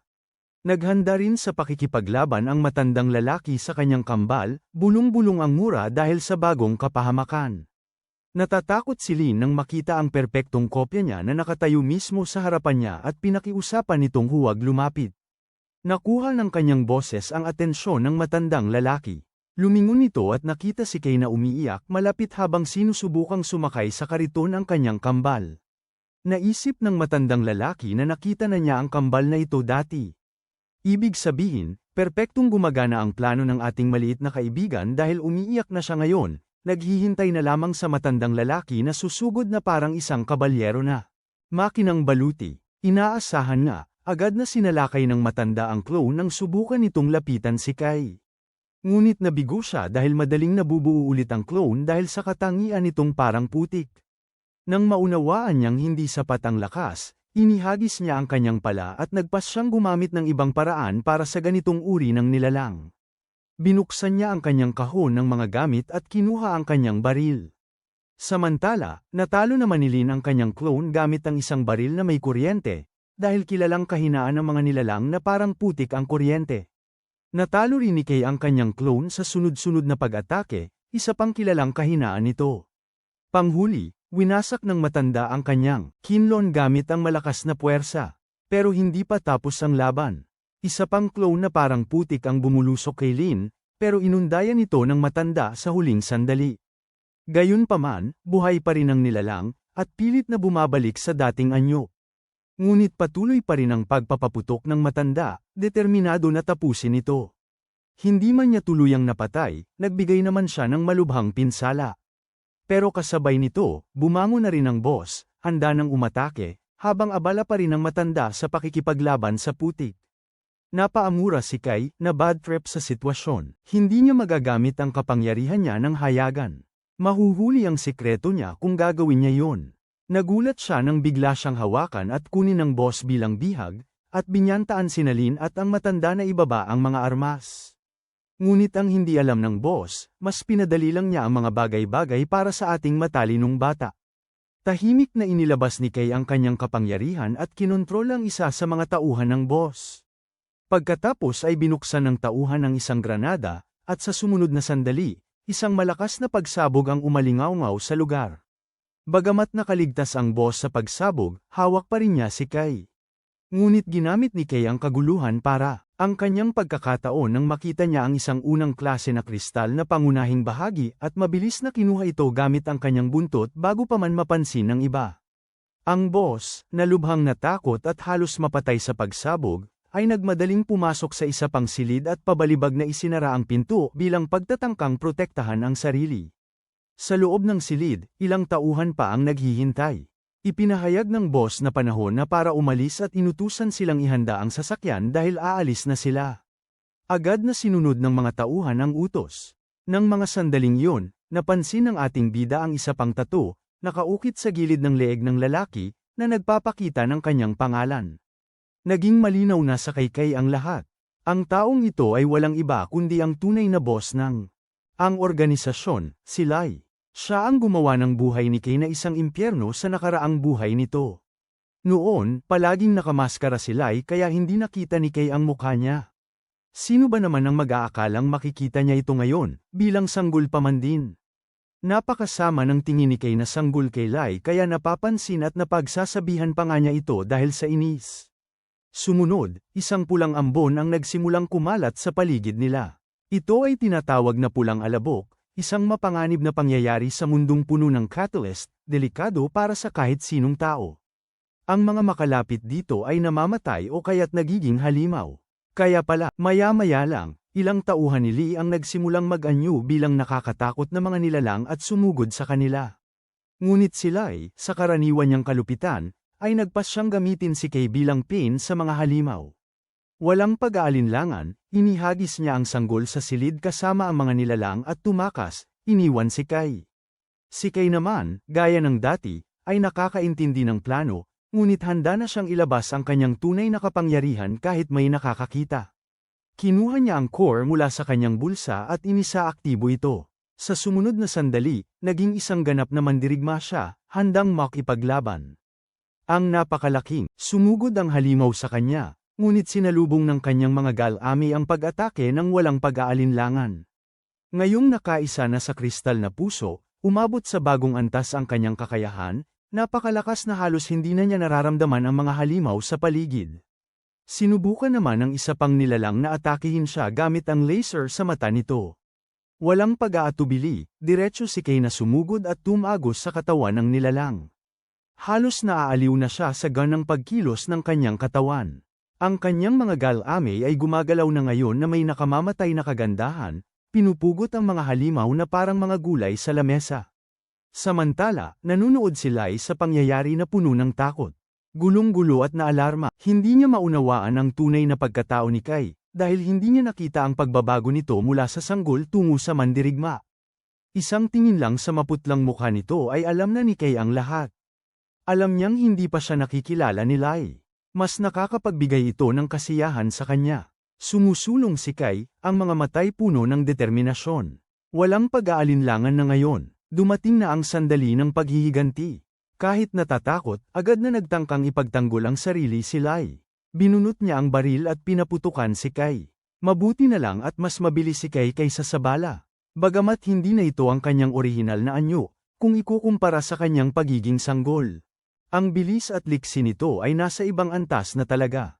Habang si Kay ay papalapit na halos isang dangkal na lang ang layo, naisip ni Lai na dapat ay isang halimaw ito.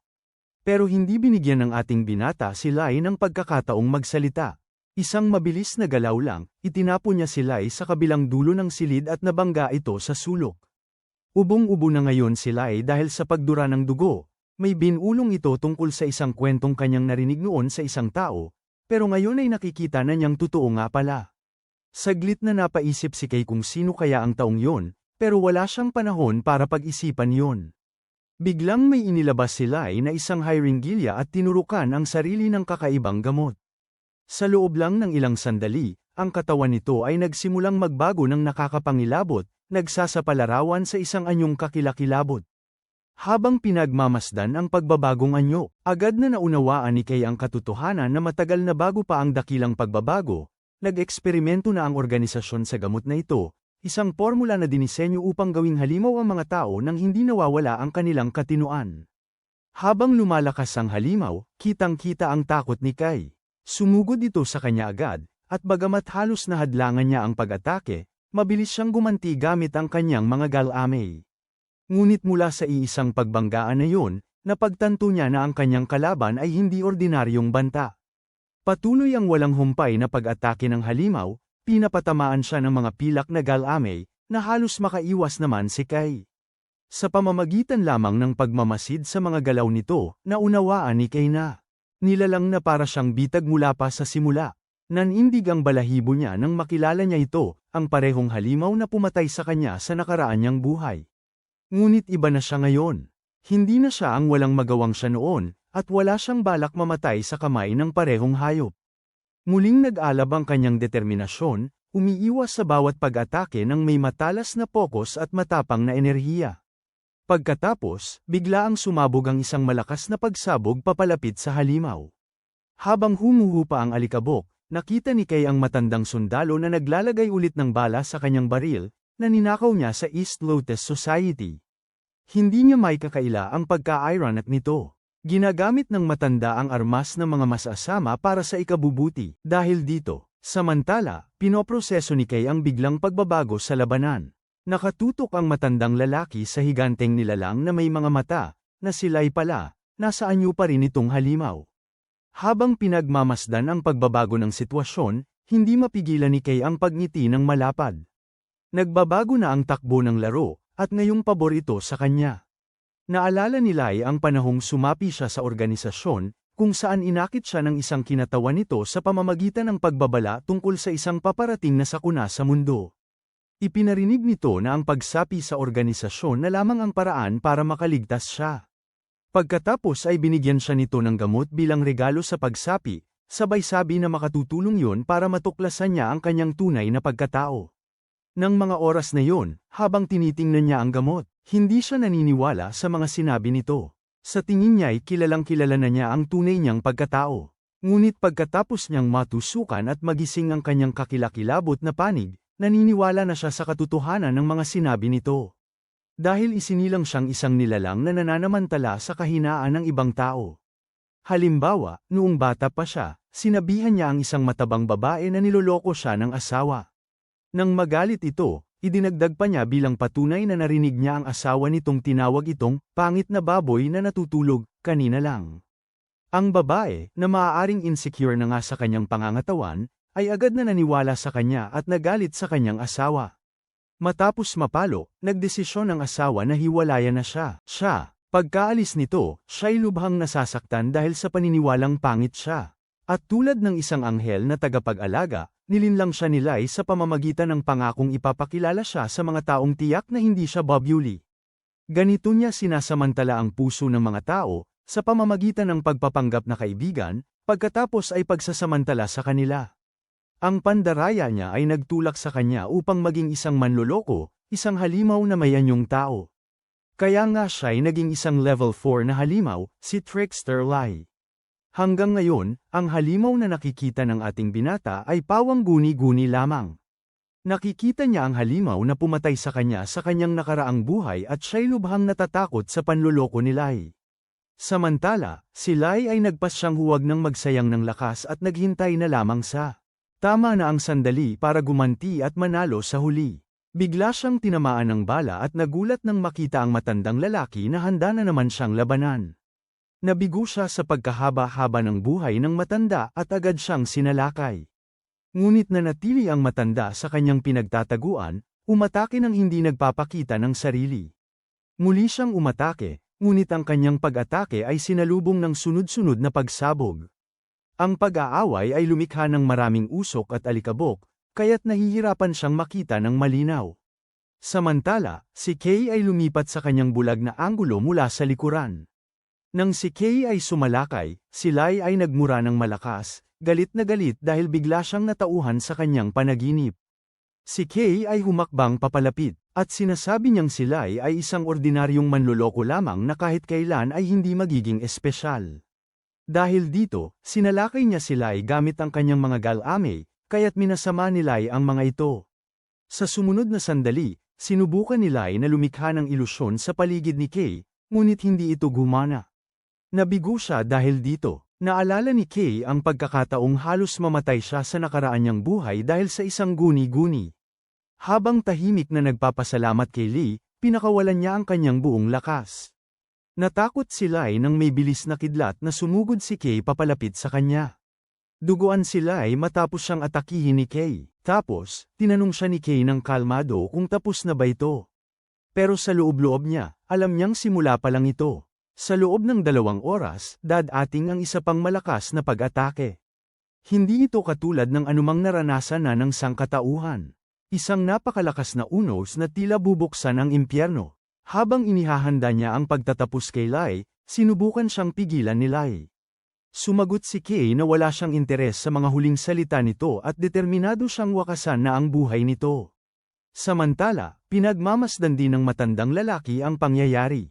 Naiintindihan ni Kay na malakas si Lai at gustong lumaban pa rin kahit sugatan na. Kaya mas mabuting tapusin na ito agad sa pamamagitan ng pag-atake sa leeg. Nang akmang susuntukin na niya, tinamaan siya ng isang ilusyon. Lumitaw ang kanyang ina, nagmamakaawa. Kasama niya, tinatanong kung papatayin din ba siya nito. Nag-aalinlangan nito sandali, at ang sandaling iyon ay nagdulot ng malaking pinsala sa kanya dahil tinamaan siya ng sunod-sunod na pagsabog. Samantala, umatake ulit si Lai, at halos hindi na makaiwas si Kay nang makatayo ulit si Kay. Ipinahayag ni Lee na kahit anuman ang mangyari, hindi siya kayang patayin ni Kay. Malinaw na niyang nababasa ang iniisip ni Kay at nahuhulaan ang bawat galaw nito. Alam ni Lai na isa na lang ang natitirang pag-atake ni Kay doon, naisip ng ating bida na iwanan na lang si Lai sa matanda.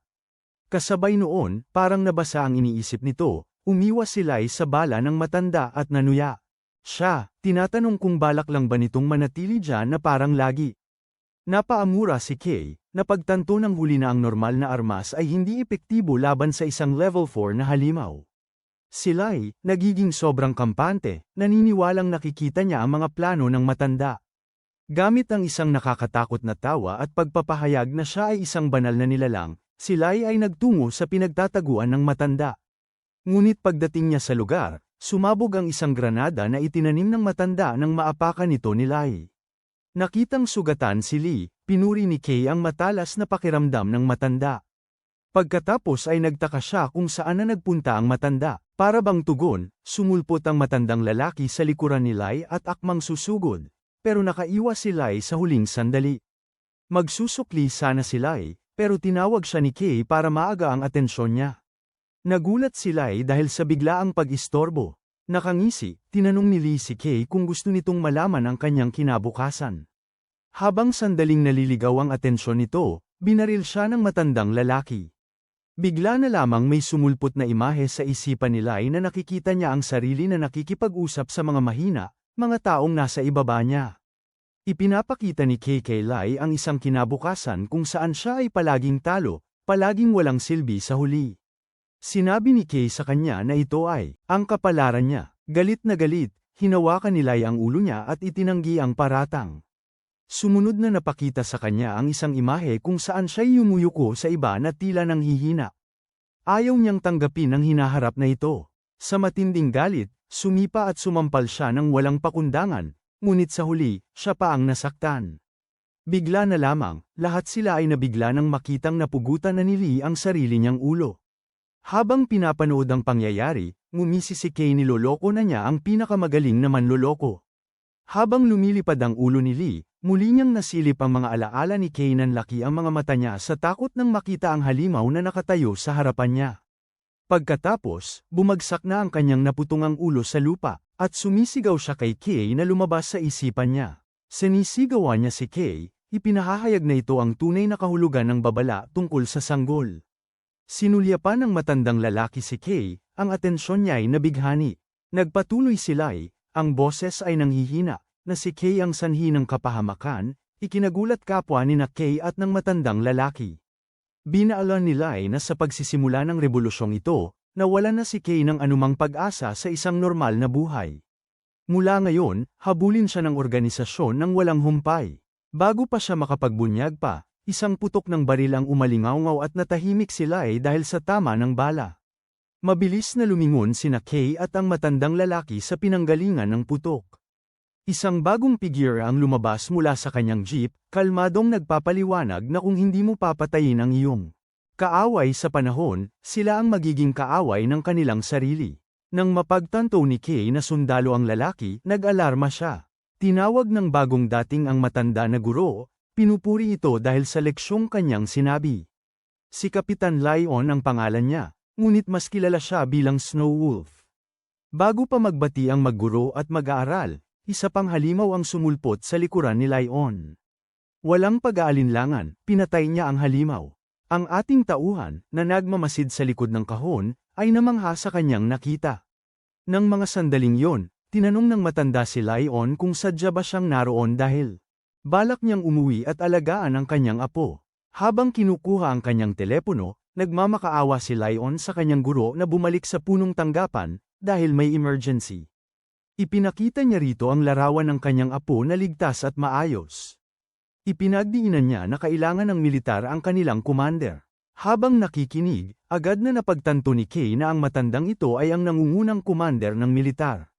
Pagkatapos ay tinanong ni Lion ang matanda kung gusto nitong kumpirmahin ang kaligtasan ng kanyang apo. Pumayag ang matanda na sumama sa kanya. Samantala, natatakot at nag-aalangan si Kay kung ano ang gagawin. Nang gumalaw siya, napansin siya ng dalawa. Bago pa man matapos ang sandali, si Lion ay, sa kanya, nakatutok ang baril. Mabuti na lang at nag-anyo na si Kay bilang sanggol. Malamang na nagtatanong si Lion kung siya ba ang halimaw na nakita niya kanina. Si Kay naman, takot na takot, iniisip kung babarilin ba siya ni Lion. Pero dumating ang matanda, sinabi sa estudyante niya na siya ang naglagay kay Kay doon. Habang kinukuha siya at binubuhat, bumulong siya kay Kay na magpanggap pa rin. Dahil doon, umiyak si Kay na parang sanggol dahil sanggol nga siya. Komento ni Lion kung gaano siya kagaling magpanggap na sanggol. Bigla, nakaramdam ang bata ng kakaibang aura kay Lion at tinitigan ito ng mabuti. Noong mga sandaling yon, napaisip siya kung nakita na niya ito noon sa organisasyon. Maya-maya, si Kay ay inilagay sa nursery kasama ang ibang sanggol. Nang ihiga na siya ng nurse sa kuna, pinaupo ulit ni Lion ang nurse, at sumunod naman ito agad. Habang nagkukunwaring tulog, pinakinggan ni Kay ang lahat at nagtataka kung nasaan na ang matandang lalaki. Nagtataka rin siya kung saan siya naruroon. Bigla na lang, umiyak ang isang sanggol na nakaagaw ng pansin ni Lion. Una, mahinahon niyang kinomento ang sigla ng sanggol at hiniling na tumahimik ito.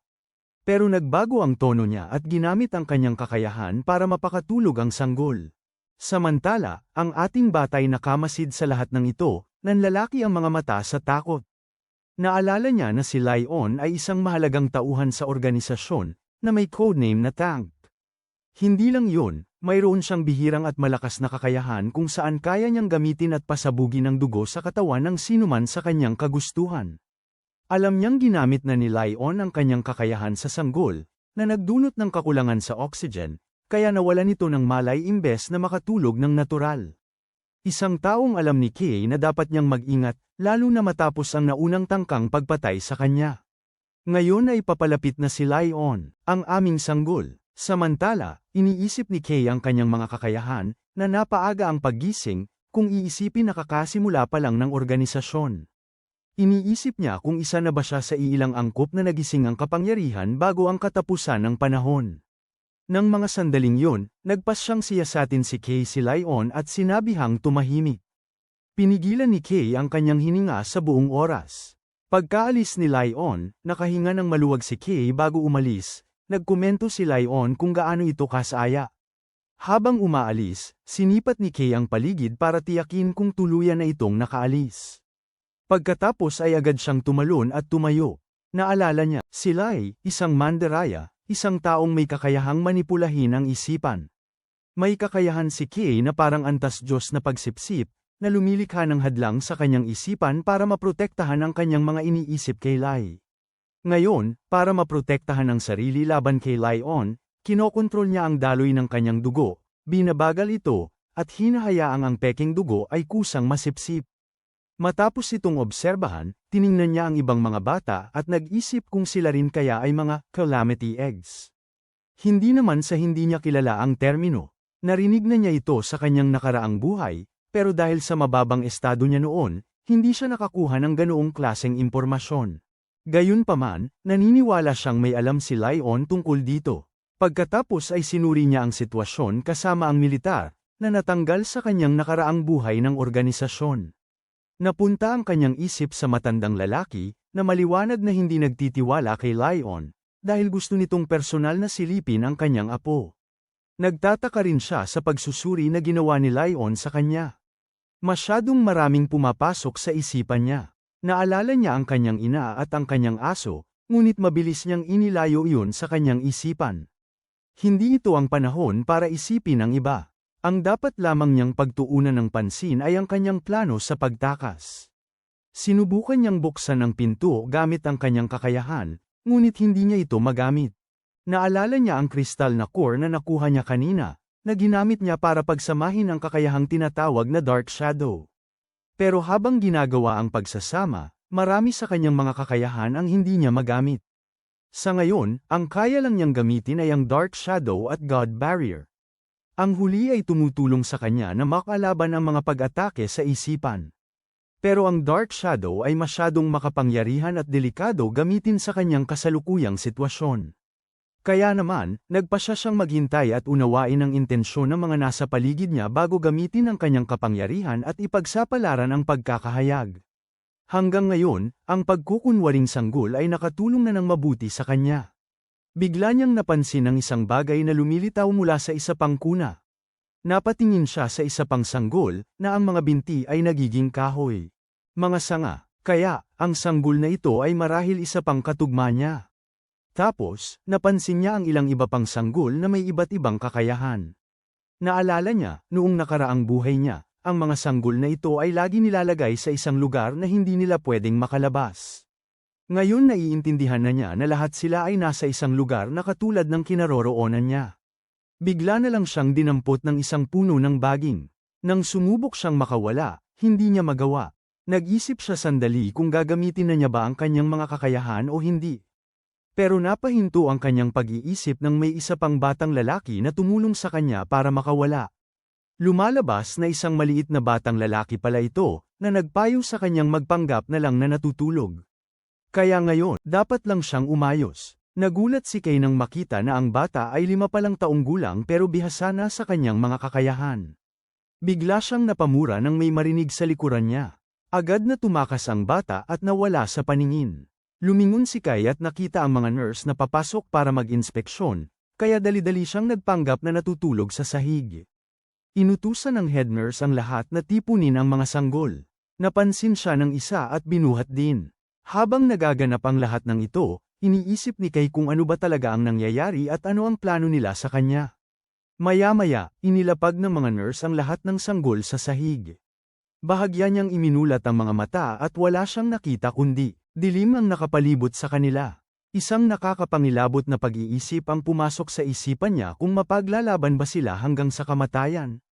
Hindi yun magiging katakataka, dahil uso yun sa organisasyon noong nakaraang buhay niya.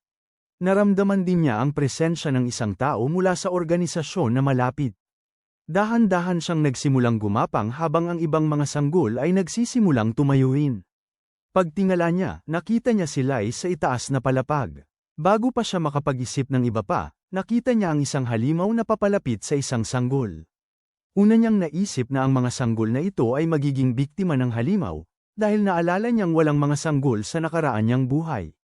Pagkatapos ay napansin niya na ang halimaw, nakagapos ng mga tanikala, pero hindi ibig sabihin na ligtas na siya ngayon. Hula niya pansamantala lang ang pagkagapos, at malamang na mapapalaya ang halimaw mamaya. Lahat ng nasa paligid niya ay natatakot din na makita ito. Ang batang lalaki kanina ay humakbang, kinarga ang umiiyak na sanggol palayo sa halimaw, at inilagay ito sa malayo. Pagtingin niya sa mga sanggol at kay Lion, napagpasyahan niyang pinagsama-sama sila rito upang labanan ang halimaw para mapilitang magising ang kanilang mga kakayahan. Ang pagtitipon sa mga sanggol na ito ay bahagi ng plano ng organisasyon na tinatawag na Plano ng Aso Pangaso. Pagkatapos ni Lai, ang plano ay ipinagkatiwala kay Lion. Nang mga sandaling yon, ipinahayag ni Lion na siya ay nagkukunwari sa harap ng guro niya. Tapos, magalang niyang pakiusap sa lahat na huwag siyang biguin, at pinindot na niya ang button para simulan ang pagsusulit. Nang dahil doon, nabitawan ang mga pangpigil sa halimaw, at ito'y sumugod sa ating bata, pero napaiwas naman siya. Nasugatan ang tenga niya. Tiningnan niya ang halimaw, na marahil ay nasa ikalawang baitang. Kumpiyansa siyang kaya niya itong talunin, pero hindi siya gaanong sigurado sa iba. Tiningnan niya ang iba, na halos mamatay sa takot. Umiyak ang isa sa mga sanggol, kaya naaga nito ang pansin ng halimaw. Papunta na ito sa sanggol. Pero ang batang babae sa tabi ng sanggol ay natakot, at dahil doon, ang sanga niya ng puno. Umuandar ang kakayahan. Ilang baging ang pumulupot sa halimaw. Nag-thumbs up si Kay sa babae at umaasa siyang makakapit ito ng maayos. Nang mga sandaling yon, napansin din nila ang kakayahan nito, na nakilala bilang uri ng baging. Pinuri niya ito, na sinasabing maganda yon, lalo na't nasa unang antas pa lamang. Lumipat ang atensyon niya sa ating batang lalaki, na wala pang naipakitang kakayahan.